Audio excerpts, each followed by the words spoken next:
Sir, എന്തുകൊണ്ടാണ് ജനുവരി 26 republic day ആയിട്ട് ആഘോഷിക്കുന്നത്? എന്താണെന്നാണ് ഭഗവതിക്ക് തോന്നുന്നത്? ഭരണഘടന നിലവിൽ വന്ന ശേഷമുള്ള ഒരു ഡേറ്റ് ആയിട്ടാണ് എനിക്ക് തോന്നുന്നത്. അത് ഈ 26 തന്നെ സെലക്ട് ചെയ്യാൻ എന്തെങ്കിലും കാരണം ഉണ്ടോ? അത് 1930 ജനുവരി 26-ന് ഒരു സംഭവം ലാഹോറിലുണ്ടായി. അതുമായി ബന്ധപ്പെട്ടാണ് ഈ ജനുവരി 26 വരുന്നത്. ഇന്ന് മുഖ്യധാരാ പത്രങ്ങളിൽ ഈ 75-ാം വാർഷികമാണ് റിപ്പബ്ലിക് ആയിട്ട്. അപ്പോൾ 4-5 പേജുകളൊക്കെ പലരും ഇറക്കിയിട്ടുണ്ട്. അത് ഞാൻ നോക്കിയപ്പോഴും എന്തുകൊണ്ട് ജനുവരി 26 നമ്മൾ തിരഞ്ഞെടുത്തു? ഇല്ല, നമുക്ക് 27-ഓ 28-ഓ 29-ഓ ഏത് ദിവസം ആകാം. ജനുവരി 1947 ഓഗസ്റ്റ് 15 എന്ന് പറയുമ്പോൾ സ്വാതന്ത്ര്യ ദിനമാണ്. നമ്മളത് കൊണ്ടാടിയതാണ്. അതങ്ങനെയാണെന്ന് എല്ലാവർക്കും അറിയാം. പക്ഷെ ജനുവരി 26-ൻ്റെ കഥ ഈ 1930 ജനുവരി 26-മായി ബന്ധപ്പെട്ടതാണെന്നുള്ളത് അധികം ആളുകൾക്കും അങ്ങനെ അറിയുന്നു തോന്നുന്നില്ല. അപ്പം ഇത് ഒരു നഗരവുമായി ബന്ധപ്പെട്ടതാണ്, ലഹോർ. സത്യത്തിൽ ലഹോർ നമുക്ക് വേണ്ടിയിരുന്ന ഒരു സ്ഥലമാണ്. ആ ലഹോർ സ്വാതന്ത്ര്യത്തിന് മുമ്പ് ഒരുപാട് ഈ സംഭവങ്ങൾ ഉണ്ടായ സ്ഥലമാണ്. പ്രത്യേകിച്ച് ലാലാ ലജ്പത് റായ് ആ കാലത്ത്, അതായത് ഗാന്ധി ഇന്ത്യയിലേക്കൊക്കെ വരുന്നതിന് മുമ്പ് കോൺഗ്രസിന്റെ ഏറ്റവും പ്രധാനപ്പെട്ട നേതാവാണ് ലജ്പത് റായ്. ലജ്പത് റായ് ഇല്ലാതെ നമ്മുടെ പല വിപ്ലവകാരികളും, യഥാർത്ഥ വിപ്ലവകാരിയാണ് അദ്ദേഹം, ഇന്നത്തെ ഈ കോൺഗ്രസ്സുകാരെ പോലെയൊന്നുമല്ല. ഭഗത് സിംഗ്, അതുപോലെ MN റോയ്, അങ്ങനെയൊക്കെ ഉള്ള വിപ്ലവകാരികളൊക്കെ ഉണ്ടാകുന്നതും ഒക്കെ ലജ്പത് റായിയിൽ നിന്ന് പ്രചോദനം ഉൾക്കൊണ്ടാണ്. അദ്ദേഹത്തിന്റെ കുടുംബം ജീവിക്കുന്ന സ്ഥലമാണ് അന്നത്തെ പഞ്ചാബിലെ ഈ ലഹോർ എന്ന് പറയുന്നത്, ഇന്ന് പാകിസ്ഥാനിലുള്ള സ്ഥലം. അപ്പോൾ ഈ ഡൽഹിയിൽ നിന്ന് 424 കിലോമീറ്ററാണ് ഡൽഹിയിൽ നിന്ന് ലഹോറിലേക്ക്. ഈ ഭരണഘടന വരുന്നത് 1947-ന് ശേഷമാണ്. നമുക്കൊരു ഭരണഘടന ഉണ്ടാവുന്നത്. ഈ കരട് ഉണ്ടാക്കാനുള്ള ശ്രമമൊക്കെ അതിന് മുമ്പേ ഉണ്ട്. പക്ഷേ സ്വാതന്ത്ര്യത്തിന് ശേഷമാണ് നമ്മൾ ഭരണഘടന ഉണ്ടാക്കുന്നത്.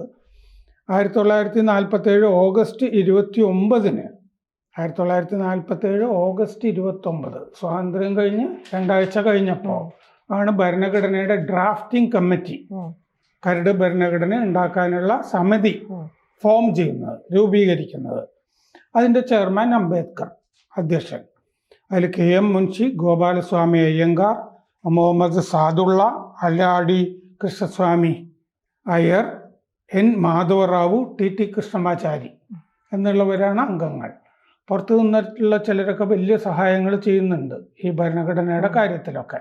അൺസങ് ഹീറോസ് എന്നൊക്കെ പറയില്ലേ, അറിയപ്പെടാത്തവര്. അങ്ങനെയുള്ള ചില ആളുകളൊക്കെ ഉണ്ട് ഇന്ത്യയുടെ ഭരണഘടനയായിട്ട് ബന്ധപ്പെട്ട്. ഈ കരട് ഉണ്ടാക്കുന്നത് 1948 നവംബർ 4-ന്, അടുത്ത കൊല്ലം, സ്വാതന്ത്ര്യം കിട്ടിയ അടുത്ത കൊല്ലം, ഒരു കൊല്ലം കഴിഞ്ഞപ്പോൾ ഉണ്ടാകുന്നുണ്ട്. അത് കഴിഞ്ഞ് കരട് ഉണ്ടായ ശേഷം നമ്മുടെ ഭരണഘടനാ നിർമ്മാണ സഭ പല സെഷനുകൾ ചേരുന്നുണ്ട്.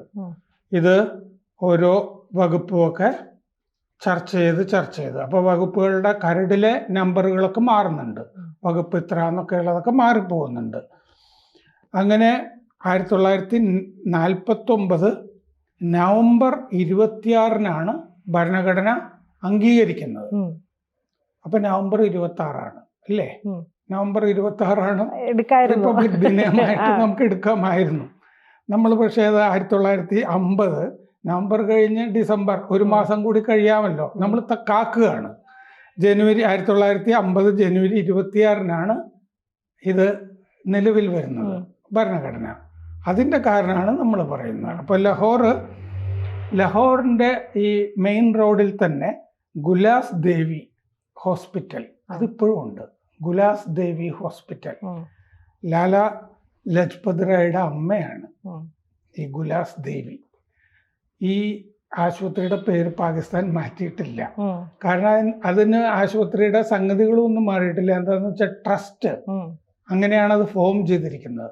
ഇതിൻ്റെ പേര് ഒരു കാലത്തും മാറ്റരുത് എന്ന് അതിൻ്റെ നിയമാവലിയിൽ എഴുതി വച്ചിട്ടുണ്ട്. അപ്പോൾ ഈ ഗുലാസ് ദേവി ആശുപത്രി 400 ഏക്കറിലാണ് ഉള്ളത്. നമ്മുടെ അതിർത്തിയുടെ അപ്പുറത്ത് കാണാം, പഞ്ചാബിൽ നിന്നുള്ള ആശുപത്രിയും കാണാം. വലിയ ആശുപത്രിയാണ്. 1934-ലാണ് ഈ ആശുപത്രി, ലാലാ ലജ്പത് റായിയുടെ മരണത്തിന് ശേഷമാണ് ആശുപത്രി വരുന്നത്. അദ്ദേഹത്തിന് അമ്മയുടെ പേരിൽ ആശുപത്രി ഉണ്ടാക്കണം എന്ന് വിചാരിച്ചിട്ട് തുടങ്ങുന്നതാണ്. 1934 ഈ ആശുപത്രി ഉദ്ഘാടനം ചെയ്യുന്നത് ഗാന്ധിയാണ്. ലാലാ ലജ്പത് റായുടെ അമ്മയുടെ പേരിൽ ഈ ലാഹോറിൽ ഈ ക്ഷയരോഗം ബാധിച്ചിട്ടാണ് അവർ മരിക്കുന്നത്. എന്നിട്ട് അവരുടെ ഓർമ്മയ്ക്കാണ് ഈ ആശുപത്രി ചെയ്യുന്നത്. 1927 തന്നെ ലാലാ ലജ്പത് റായ് ട്രസ്റ്റ് ഉണ്ടാക്കുന്നുണ്ട് ആശുപത്രിയുടെ. അമ്മയുടെ ഓർമ്മയ്ക്ക് ആശുപത്രി വേണം എന്ന് തീരുമാനിച്ചിട്ടാണ്. പക്ഷെ അടുത്ത കൊല്ലം തന്നെ അദ്ദേഹം മരിച്ചു എന്ന് പറയാം, കൊല്ലപ്പെട്ടു എന്നും പറയാം. കാരണം എന്താണെന്ന് വെച്ചാൽ ബ്രിട്ടീഷ് പോലീസ് ലഹോർ റെയിൽവേ സ്റ്റേഷനിൽ അദ്ദേഹത്തിൻ്റെ തലക്കിടിച്ചിട്ട് പരിക്കേറ്റിട്ടാണ് കുറച്ച് ദിവസം കഴിഞ്ഞ് അദ്ദേഹം ലാലാ ലജ്പത് റായ് മരിക്കുന്നത്. അത് സൈമൺ കമ്മീഷൻ വരുന്നുണ്ടായിരുന്നു.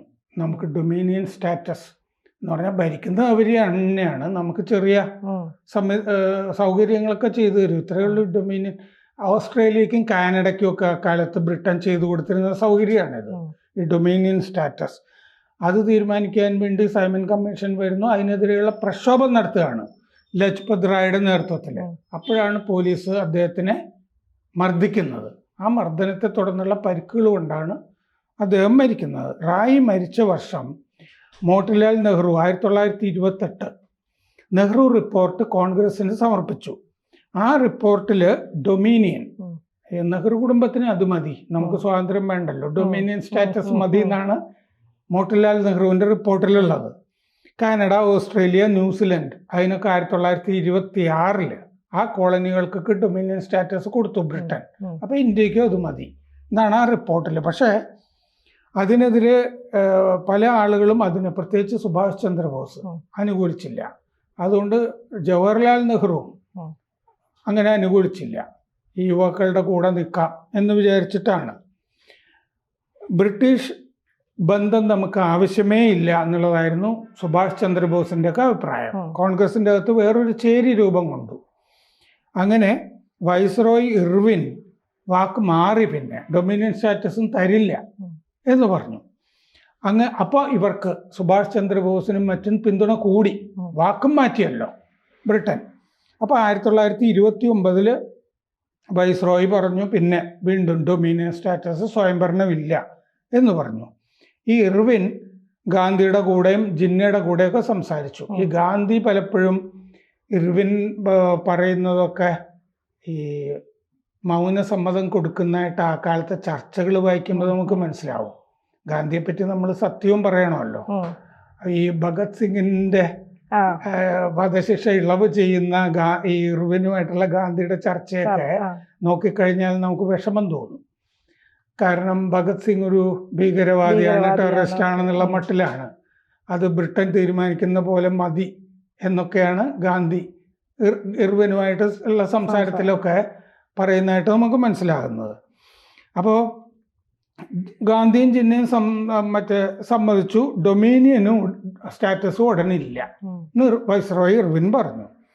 അങ്ങനെ ലാലാ ലജ്പത് റായുടെ മരണം, ഈ ഇർവിൻ്റെ ഒറ്റ ഈ രണ്ട് കാര്യങ്ങളും കാരണം വലിയ പ്രശ്നമായി കോൺഗ്രസിൻ്റെ അകത്ത്. 1929 ഡിസംബർ 10 1929 ഡിസംബർ 19 ലഹോറിൽ കോൺഗ്രസ് സമ്മേളനം ചേർന്നു. കോൺഗ്രസിൻ്റെ ലഹോർ സമ്മേളനം പ്രധാനമാണ്. ആ ലഹോർ സമ്മേളനത്തിൽ പൂർണ്ണ സ്വരാജ് പ്രഖ്യാപിച്ചു. നമുക്ക് ഡൊമിനിയൻ സ്റ്റാറ്റസ് അല്ല, സ്വാതന്ത്ര്യമാണ് വേണ്ടത്, പൂർണ്ണ സ്വരാജ് എന്ന് പ്രഖ്യാപിച്ചു. എന്നിട്ട് ആ സ്വാതന്ത്ര്യ പ്രഖ്യാപനം നടന്ന ദിവസമാണ് ജനുവരി 26 1930. പൂർണ്ണ സ്വരാജ് നമ്മൾ പ്രഖ്യാപിച്ച ദിവസമാണ് 1930 ജനുവരി 26. അങ്ങനെയാണ് ജനുവരി 26 രണ്ടാമതൊരു സ്വാതന്ത്ര്യം നേടിയെടുത്താന്ന് തന്നെ പറയേണ്ടി വരും അന്നത്തെ നേതാക്കന്മാര്. ദിനം ജനുവരി 26 നമ്മൾ നവംബറിൽ മാറ്റി ജനുവരി 26 എടുത്തത്. നേരത്തെ പറഞ്ഞ പോലെ ഈ ലഹോർ ഇതിൻ്റെ സ്ഥലം, ലഹോറിന് വേറെയും ഒരുപാട് പ്രത്യേകതകളുണ്ട്. ലാലാ ലജ്പത് റായ് സ്ഥാപിച്ച നാഷണൽ കോളേജ് ലഹോറിലാണ്. ആ നാഷണൽ കോളേജിലാണ് ഭഗത് സിംഗ് പഠിച്ചത്. അത് കഴിഞ്ഞ് അവിടെ ഇവരൊക്കെ പ്രസംഗമൊക്കെ നടത്തിയിരുന്ന ബ്രാഡ് ലോ ഹോൾ അതിപ്പോൾ പാകിസ്ഥാനിൽ പൂട്ടിക്കിടക്കുകയാണ്. ഉം. ഈ കോളേജിലെ ആ ഹോള് പൂട്ടിക്കിടക്കുന്നു.